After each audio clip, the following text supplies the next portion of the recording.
Hey guys, in this video I'll show you how to add a BDO card to your Apple Wallet. It's very easy and simple. First, just launch Apple Wallet.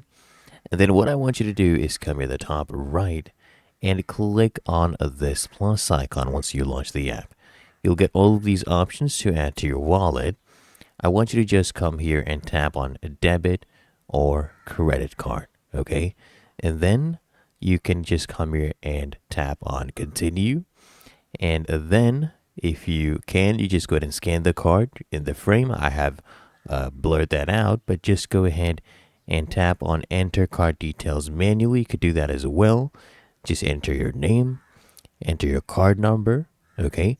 And then all you have to do is tap here on next and it would be added to your Apple Wallet. Really that easy and simple. So if you found this video helpful, make sure you smash that like button and subscribe to the channel. I'll see you in the next one.